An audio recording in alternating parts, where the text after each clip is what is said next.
Here's the deal. I played Resident Evil 2 Remake back in 2019, and it was the first Resident Evil game that I had finished. Over the last 5 or 6 months, I've played the rest and decided it was time to replay Resident Evil 2 Remake. So all of the footage on screen is from my most recent playthrough, but my thoughts are from both my initial playthrough and my recent one. Survival horror is a funny thing. There are honestly very few great survival horror games, because survival horror is a much more niche subgenre than action horror, and nobody knows this better than Capcom. Resident Evil 4 is almost unanimously agreed upon as being the best in the series. Capcom decided to cash in on the mass market by making 5 and 6 purely action games. They drew their initial audience back in with Resident Evil 7 before capitalising on their good faith once again by making Resident Evil Village action horror. Although there are a few stellar entries in the survival horror subgenre, Resident Evil 2 Remake is my favourite horror game.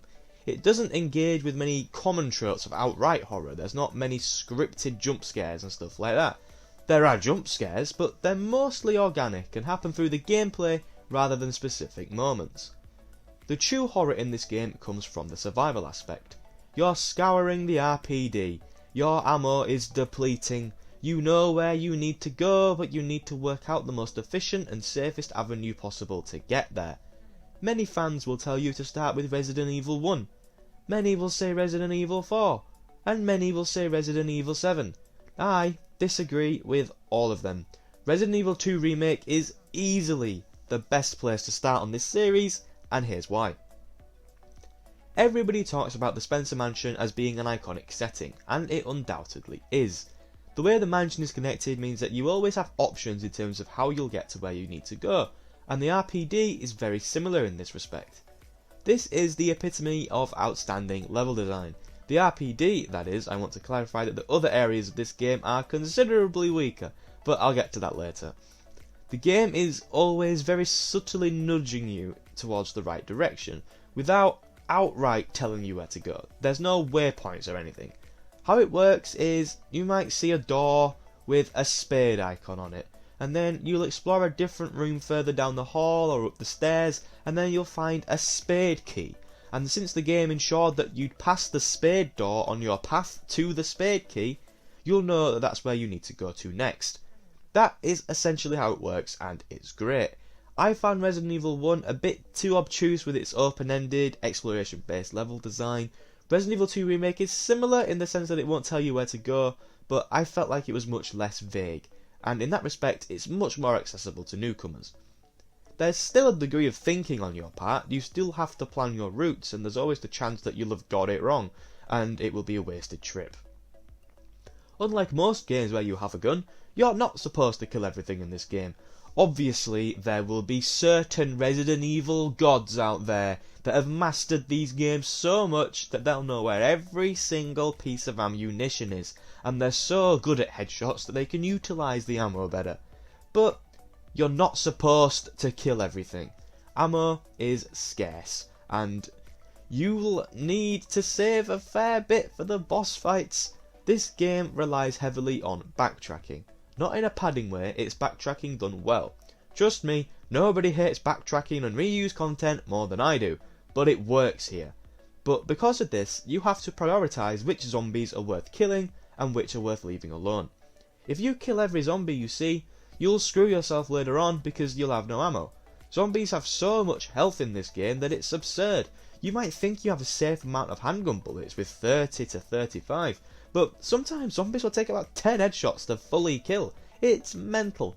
However, if you choose to leave too many zombies, you'll end up creating what I call a dead zone, which is a room or corridor that's filled with so many enemies that it's essentially off limits, because venturing back through it will basically lead to death. In my playthrough, I remember needing to complete the library puzzle, but I hadn't killed anything in there all game, so I had 4 or 5 zombies chasing me around the room as I tried to complete this time-consuming puzzle where you have to actually move the bookshelf yourself. You have to strategize how to use your ammo, and hopefully you'll do it better than I did.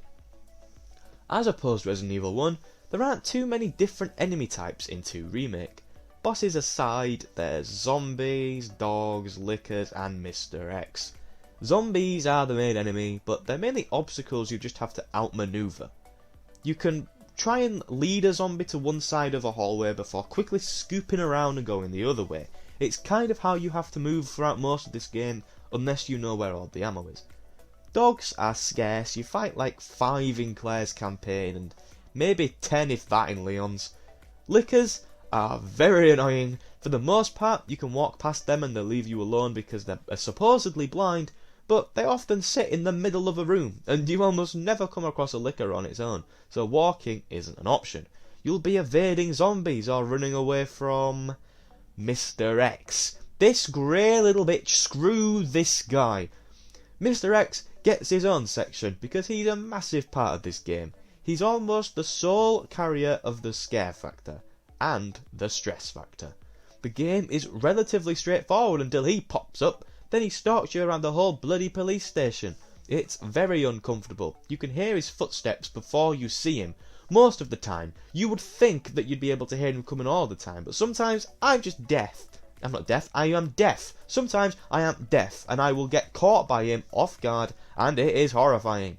The only time this game ever jump scares you is when Mr. Trenchcoat randomly appears, and he has a habit of doing so in the most inconvenient of moments, just like the clip from the start of the video. I was trying to avoid a licker and just got RKO'd out of nowhere. He doesn't stick around long enough in the A campaign in my opinion, because he's the only thing that keeps this game scary. You plan out a route in your head, you set off on your route, then bang! Here's this fedora wearing creep popping out of the darkness, forcing you to reevaluate your plans. I hate him in the best possible way. It actually makes me angry, considering how much they squandered Nemesis in 3 Remake. It should have been a step forward from this, but alas, stick around for my Resident Evil 3 Remake video for that one. What I don't like about this game is everything that happens once you leave the RPD. Off the top of my head, I can't think of a game that has ever had a good sewer level, and Resident Evil 2 Remake is not an exception. Thankfully, you aren't there for all too long, but it still stinks. I can't remember the name of the big blobby enemies down there, but they suck. The puzzles isn't difficult, it's just inconvenient. You go from the RPD, which was a layered, well-connected mansion. Essentially, I don't know any police stations with such a ridiculous layout, so I'm referring to it as a mansion, to this small sewer level, which is essentially linear. The quality just dips massively. Then there's the lab area, and once again, it's even more linear than the sewer.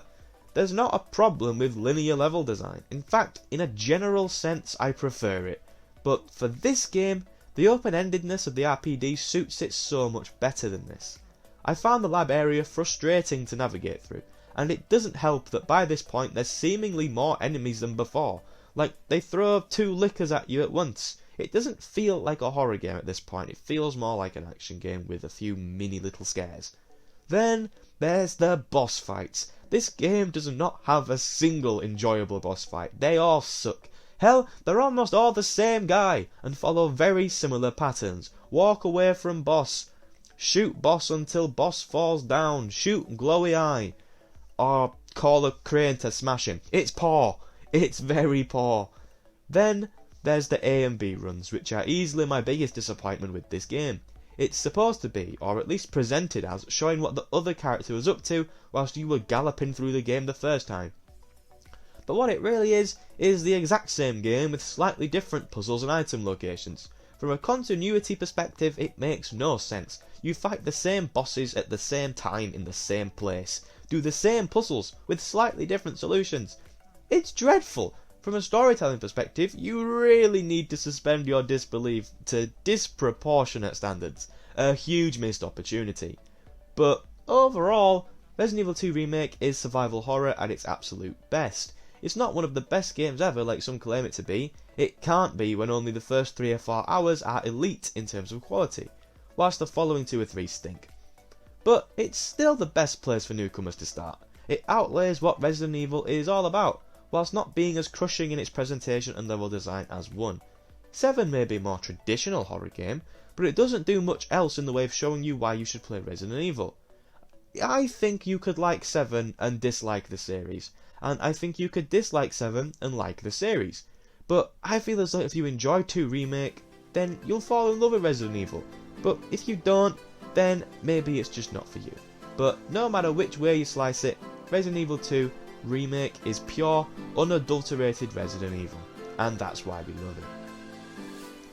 Thank you for making it to the end of the video. I hope that you did enjoy it. If you did, then please make sure to leave a like, as it will be greatly appreciated by me. And if you want to see more Resident Evil videos, then make sure to subscribe, because I will be going through them all.